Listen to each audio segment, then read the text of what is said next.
દર્શક મિત્રો, વિચાર ક્રાંતિમાં વિનોદ ભટ્ટ. આજે આપણે લોકસભાની ચૂંટણીના પડઘમ વાગી રહ્યા છે. અમુક જગ્યાએ ચૂંટણીનું કાર્ય પૂર્ણ થવા જઈ રહ્યું છે.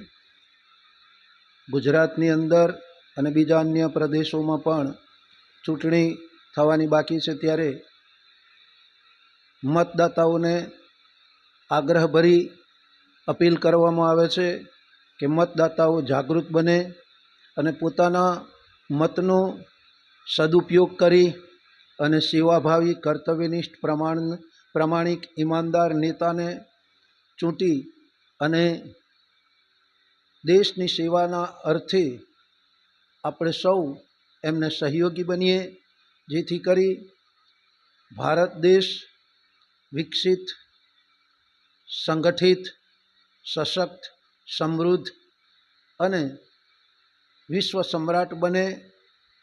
ભારતની અર્થવ્યવસ્થા અવ્વલ નંબરે પ્રાપ્ત થાય. ભારતની સાંસ્કૃતિક વિરાસત વિશ્વના ખૂણે ખૂણે પહોંચે. આર્થિક દ્રષ્ટિએ, વૈજ્ઞાનિક દ્રષ્ટિએ, સામાજિક દ્રષ્ટિએ, નૈતિક દ્રષ્ટિએ, બૌદ્ધિક દ્રષ્ટિએ દેશ સુવિકસિત, સંગઠિત, સમૃદ્ધ બને.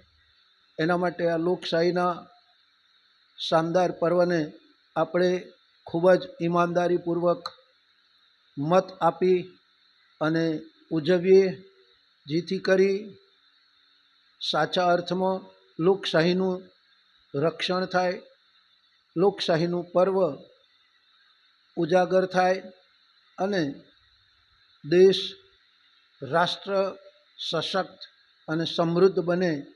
એના માટે આ મતદાતા જાગૃતિ લોક અભિયાનની અંતર્ગત વિચાર ક્રાંતિ વિનોદ ભટ્ટ આપ સૌને મતદાન કરી અને લોકશાહીને જીવંત અને જાગૃત રાખવા માટે આત્મીય અનુરોધ કરવામાં આવે છે.